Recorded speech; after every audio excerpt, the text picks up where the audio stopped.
Hello, you wonderful people. Welcome back to Royal Telly. I'm your host, Chloe. Today, we're diving into some murky waters as we explore the controversies that have sent ripples through the royal family. From Prince Andrew's scandal to the cash for honors debacle, the hypocrisy over environmental accountability, the questionable landlord practices, and the briefing war against the Sussexes. It's a tangled web of intrigue and deception. So buckle up as we unpack the controversies that have rocked the royal family. First up, we have Prince Andrew, the most grotesque symptom of a far deeper rot. A rot not just confined to the disgraced Duke of York, but permeating the family that shielded him and the system that bankrolled them. Prince Andrew's controversy serves as a glaring expose of a deeper malaise within the monarchy. Now, let's not forget the evidence, the hard facts that Prince Harry and Meghan Sussex were marginalized for daring to highlight. Their courage to confront the status quo not only rattled the royal establishment, but also shed light on the inherent flaws of the system. But the rot doesn't stop there. Cast your mind back to the cash for honors scandal that entangled the then Prince Charles. Allegations of bags of money from a Saudi billionaire buying a CBE and access. It's the kind of scandal that would land any local politician in prison. But for the heir to the throne, it was merely extra paperwork for the prince's foundation. Then we have the glaring hypocrisy. King Charles, the self-proclaimed environmentalist whose carbon footprint could flatten a small rainforest, and Prince William, champion of the Earthshot Prize, taking helicopter rides for short distances. It's a clear case of do as I say, not as I do. Even Prince William's partner isn't exempt from this hypocrisy. Greenwashing and entitlement seem to go hand in hand as she encloses vast areas of Windsor Great Park, effectively locking out local residents. It's not environmentalism, it's pure gilded arrogance. Consider, too, the Crown Estate's landlord practices, charging the NHS to park ambulances outside hospitals during the pandemic's peak. And Prince William, now head of the Duchy of Cornwall, presiding over an estate with tenants living in conditions described as unfit for human habitation. But perhaps the most unforgivable rot is the malice.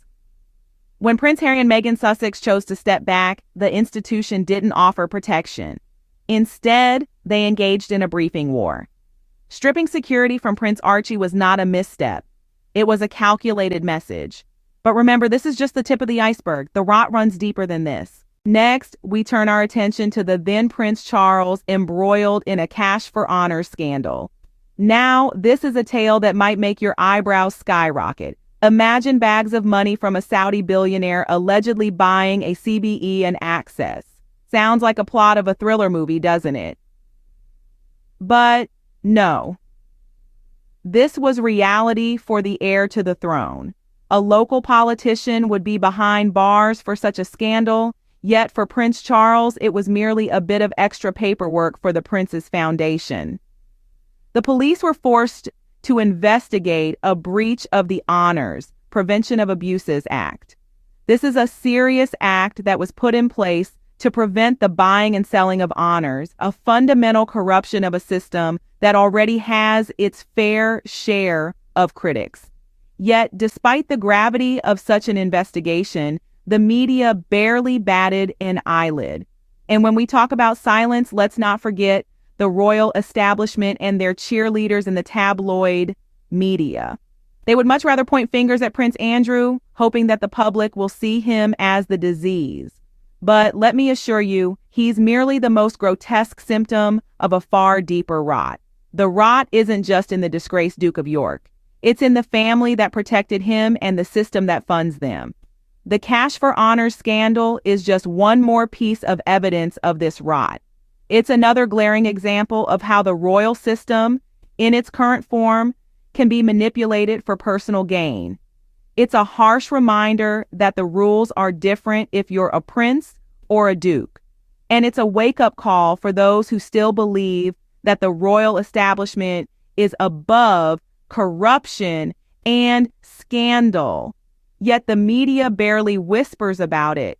Isn't that something? Now, let's talk hypocrisy. It's rampant in the royal family, especially when it comes to environmental accountability. The evidence is right there in the carbon footprints of the royals. Take Prince Charles, for example. He preaches about climate change, yet his own carbon footprint could flatten a small rainforest. Talk about not practicing what you preach. Then we have Prince William. He launched the ambitious Earthshot Prize, a commendable initiative aimed at tackling climate change. But then he turns around and takes helicopter rides for short trips. Seems like the rules of environmental accountability don't apply to him. His partner isn't left out of this hypocrisy. She gives us classic greenwashing with a hefty side of entitlement. While she releases videos talking about the seasons and passes it off as work, she's enclosing huge parts of Windsor Great Park. This security cordon is allegedly larger than even Buckingham Palace requires, effectively locking out local residents.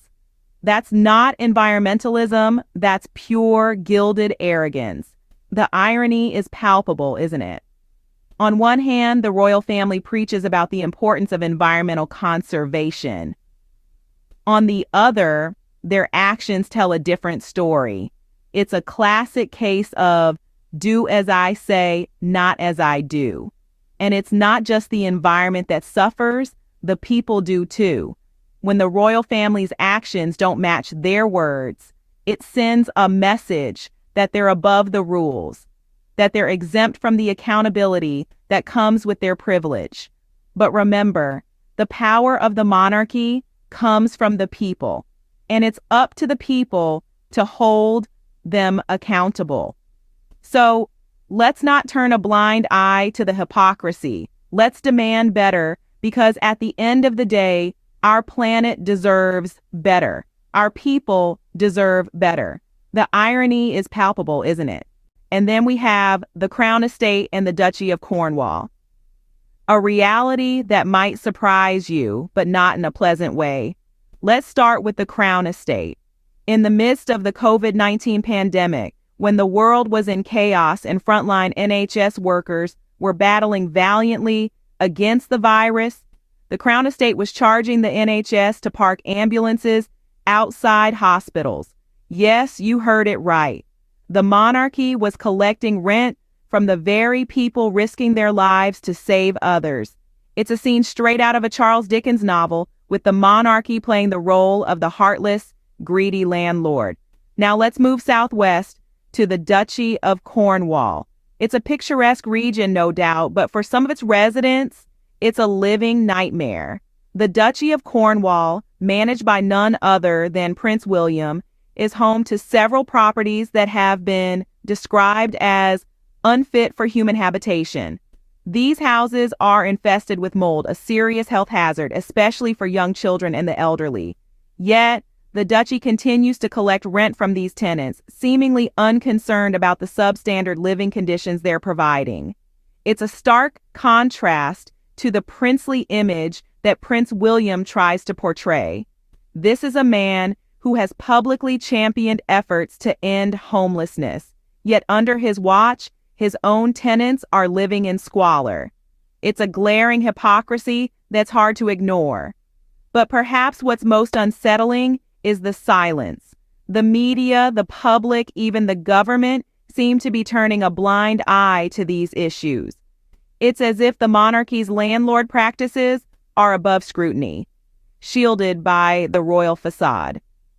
The irony of a man championing efforts to end homelessness while his estate is accused of being a negligent landlord is not lost on us. It's a sad reality, but it's a reality nonetheless. It's high time we ask ourselves, are we okay with this? Is this the kind of monarchy we want, or do we demand better? Finally, let's talk about the Sussexes. When Prince Harry and Meghan Sussex decided to step back from their royal duties, one might have expected empathy understanding, or at the least a modicum of respect from the royal institution. After all, they were seeking to prioritize their mental health and escape the relentless and often racist targeting of the tabloids. Yet the response from the institution was far from supportive. Instead of offering protection, the institution participated in a briefing war, a campaign of misinformation and character assassination designed to undermine the Sussexes at every turn. This wasn't just a lack of support, it was active hostility. It was a clear message that the well-being of the Sussexes and their right to live their lives as they saw fit was secondary to the image and the traditions of the monarchy. And then, perhaps most shocking of all, was the decision to strip security from Prince Archie, a mixed heritage child whose life had already been threatened. This wasn't a simple oversight or a misstep in protocol. This was a calculated move, a deliberate and cruel message sent by the institution to the Sussexes and the world at large. So let's be clear. Stripping security from Prince Archie was not a misstep. It was a calculated message. And there you have it, folks. We've journeyed through the murky waters of royal controversies, from Prince Andrew's disgrace to the cash for honors scandal, the hypocrisy of environmental accountability, the questionable landlord practices, and the briefing war against the Sussexes. It's clear that the issues run deep, far beyond the surface-level scandals we often hear about. The evidence points towards a deeper rot in the royal establishment, one that requires a thorough examination. Thank you for watching. Don't forget to like, comment, and subscribe to Royal Telly for more royal family insights. This is Chloe signing off.